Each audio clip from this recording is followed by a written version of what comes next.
श्री स्वामी समर्थ. जय जय स्वामी समर्थ. नमस्कार मैत्रिणींनो, स्वागत आहे तुम्हा सर्वांचं पुन्हा एकदा माझ्या या नवीन व्हिडिओमध्ये. तर उद्या रविवारी म्हणजेच 15 फेब्रुवारीला रविवारी आलेली आहे महाशिवरात्री एकादशी. तर ही जी तिथी आहे तर ती आपल्या सर्वांनाच माहिती आहे की भगवान शिवशंकरांना समर्पित केली जात असते. या तिथीला बघा, हे आपल्या म्हणजे धार्मिक दृष्टीनं ही तिथी जी आहे तर ती अतिशय महत्त्वाची आणि पवित्र मानली जाते. या दिवशी बघा साक्षात भगवान शिवशंकर हे जे आहे तर ते पृथ्वी तलावरती हजारो पटींनी शिवतत्व जे आहे तर ते जागृत अवस्थेमध्ये असतं. आणि या दिवशी त्यांची सेवा उपासना करणाऱ्या भक्ताला भगवान शिवशंकर हे स्वतः त्यांचे आशीर्वाद देत असतात. त्यांची कृपा त्या भक्तावरती होत असते. आणि महाशिवरात्रीला आपल्या हिंदू धर्मामध्ये खूप महत्त्व दिलं जातं. या दिवशी साक्षात भगवान शिवशंकर पृथ्वी तलावरती शिवलिंग रूपामध्ये प्रकट झाले होते, म्हणून हा दिवस अतिशय शुभ आणि महत्त्वाचा मानला जातो. ही महाशिवरात्री ही महान शिवाची रात्र म्हणून ओळखली जात असते. तर या दिवशी आपल्याला बघा अनेक सेवा आणि उपायसुद्धा करायचे असतात. या दिवशी बघा आपल्याला कोणत्याही परिस्थितीत सकाळीच आपल्या घरामध्ये या झाडाचं एक फळ घेऊन यायचं आहे. यामुळं आपल्या घरामधील इडापिडा दरिद्री संपून जाईल, आपल्या अडचणी नष्ट होतील, आपल्या घराची मुलांची खूप प्रगती होईल, वर्षभर घरात धनधान्य संपत्ती कमी पडणार नाही. असा हा अतिशय प्रभावी उपाय आपल्याला या महाशिवरात्री एकादशीच्या दिवशी करायचा आहे. तर हा उपाय कधी करायचा, कोणत्या वेळेमध्ये करायचा, कोणतं फळ आपल्याला आपल्या घरामध्ये आणायचं आहे, या फळाचा उपाय जो आहे तर तो कसा करायचा, याविषयीची संपूर्ण माहिती बघा या व्हिडिओमध्ये पुढे दिलेली आहे. त्यामुळे तुम्ही हा व्हिडिओ कुठेही स्किप न करता शेवटपर्यंत नक्की पहा. आणि चॅनलवर नवीन आला असाल तर प्लीज चॅनलला सबस्क्राईब करा. चला तर मग अशा सुंदर व्हिडिओला सुरुवात करूया. तर ही जी महाशिवरात्र आहे तर ती फाल्गुन महिन्यामध्ये चतुर्दशी तिथीला साजरी केली जात असते. महाशिवरात्र ही भगवान शिवशंकरांना समर्पित केलेली असते. या दिवशी व्रत करून भगवान शिवशंकरांची विधिवत पूजा करून त्यांना त्यांच्या आवडीच्या ज्या वस्तू आहेत तर त्या अर्पण केल्या जात असतात. त्यासोबतच त्यांच्या सेवेसोबत काही उपायसुद्धा केले जातात बघा. आणि तुम्हाला अतिशय प्रभावी उपाय आज मी जो सांगणार आहे तर तो आपल्याला महाशिवरात्रीच्या दिवशी बघा सकाळीच करायचा आहे. सकाळीच आपल्याला हे फळ आपल्या घरामध्ये आणायचं आहे. हे फळ जर आपण या दिवशी आपल्या घरामध्ये आणलं तर आपल्या घरातील इडापिडा, दारिद्र्य, अडचणी, भांडणे, नकारात्मकता असतील किंवा वाईट संकट असतील तर ती दूर होऊन आपल्या घराची, मुलांची, पतीची प्रगती होईल. आपल्याला वर्षभर काहीच कमी पडणार नाही. तर हा उपाय करण्यासाठी बघा आपल्याला महाशिवरात्रीच्या दिवशी लवकर उठायचं आहे, स्वच्छ स्नान करायचं आहे. स्वच्छ स्नान केल्यानंतरनं आपल्या देवघरामध्ये भगवान शिवशंकरांची जे शिवलिंग असतं तर शिवलिंगावरती आपल्याला स्वच्छ पाण्यानं किंवा दुधानं, पंचामृतानं अभिषेक करायचा आहे. या दिवशी बघा अनेक भक्त जे आहेत तर ते विविध प्रकारचे अभिषेक जे आहेत तर ते मंदिरामध्ये जाऊन करत असतात. जर आपण त्यांची सेवा या दिवशी केली तर ते आपल्या प्रत्येक अडचणी ज्या आहेत तर त्या दूर करत असतात. आणि म्हणूनच आपण हा उपाय या दिवशी करायचा आहे. आता त्यांची विधिवत पूजा करून त्यांना आवडणाऱ्या ज्या वस्तू आहेत तर त्या आपण अर्पण करायच्या आहेत, विधिवत पूजा करायची आहे. आणि नंतरच हा जो उपाय आहे तर तो आपण करायचा आहे. आता बघा त्यांना अत्यंत प्रिय असणारी एक वस्तू आहे आणि ती म्हणजे धोत्र्याचं फळ किंवा फूल.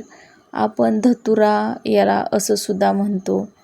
आपल्याला महाशिवरात्रीच्या दिवशी बघा सकाळीच हे धोत्र्याचं फळ आपल्या घरी घेऊन यायचं आहे. जर हे फळ तुम्हाला बघा जिथे पण फूल भंडार असतो तर त्या ठिकाणी अगदी सहज मिळून जाईल. किंवा मग अगदी तुम्ही गावाकडे राहत असताल तर शेतामध्ये हे जे झाड आहे धोत्र्याचं तर ते नक्कीच पाहायला मिळतं. त्याचं एक चांगलं असं फळ आपल्याला तोडून घरी घेऊन यायचं आहे. आता बघा, कारण उद्या महाशिवरात्र आहे आणि त्याचबरोबर बेलाची पानं, शमीपत्र ही देखील सहज आपल्याला या दिवशी मिळून जातात. कारण हे भगवान शिवशंकरांना धोत्र्याचं फळ अत्यंत प्रिय आहे आणि म्हणून अशा शुभ आणि सर्वात मोठ्या महाशिवरात्रीच्या दिवशी हे धोत्र्याचं फळ आपण घरामध्ये घेऊन यायचं आहे. या महाशिवरात्रीच्या दिवशी बघा 4 प्रहरामध्ये पूजा केली जात असते.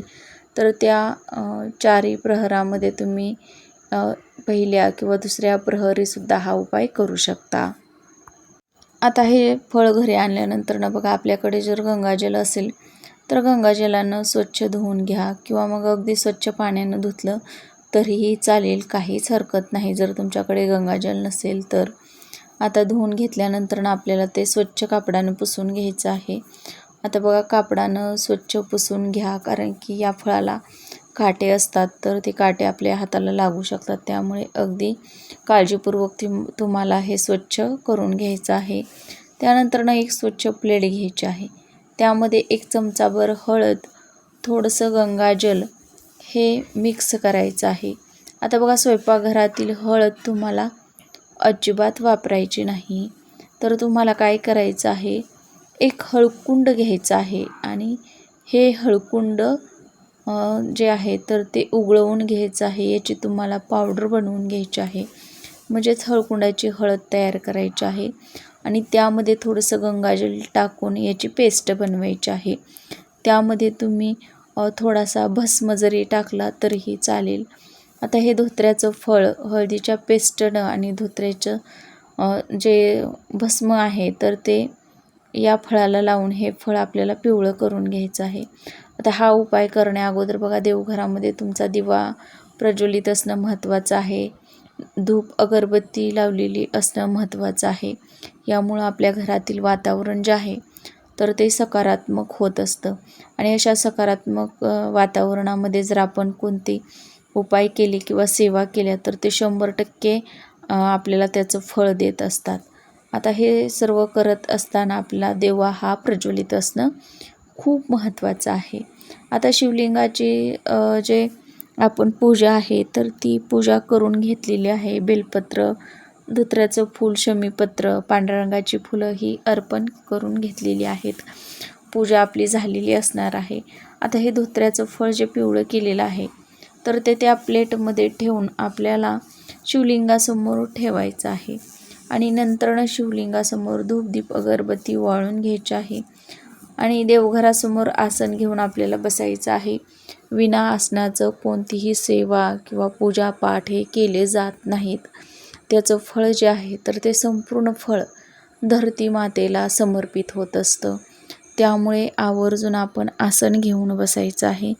आसन घेऊन बसल्यानंतर बघा, आपल्याला तिथंच बसून ओम नमः शिवाय या मंत्राचा 108 वेळा जप करायचा आहे. आता बघा, जर पुरुषांनी हा उपाय केला तर ओम नमः शिवाय या मंत्राचा जाप करा आणि स्त्रियांनी केला तर फक्त नमः शिवाय असा मंत्र आपल्याला म्हणायचा आहे, तो पण 108 वेळा. नंतरनं दोन्ही हात जोडून भगवान शिवशंकरांना मनोभावे प्रार्थना करायची आहे.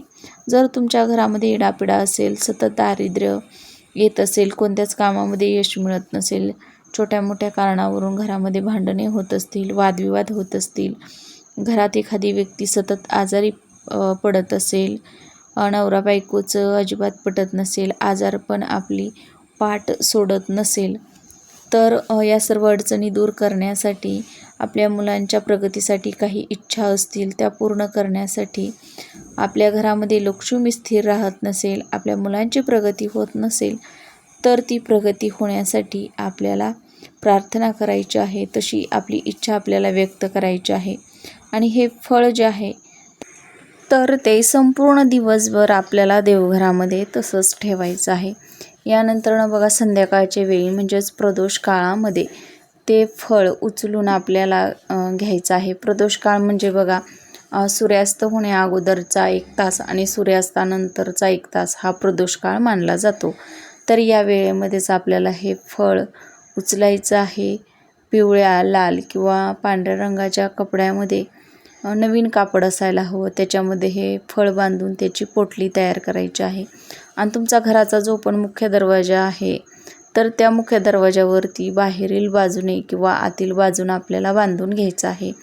व्यवसाय असेल, उद्योगधंदा असेल तर तो व्यवस्थित चालावा यासाठी आपण अशा वेळी हे धोत्र्याचं फळ त्या व्यवसायाच्या ठिकाणी सुद्धा बांधलं तरी पण चालणार आहे. तर अशा पद्धतीनं आपल्याला हे एक धोत्र्याचं फळ आणून असा अगदी साधा सोपा उपाय या महाशिवरात्रीला आवर्जून करायचा आहे. कारण की महाशिवरात्री आहे तर ती सर्वात मोठी मानली जाते, अतिशय शुभ मानली जाते. आणि या दिवशी केलेल्या प्रत्येक उपायाचं, छोटे मोठे उपाय जे आपण करतो तर त्याचं फळ देखील आपल्याला 100% प्राप्त होत असतं.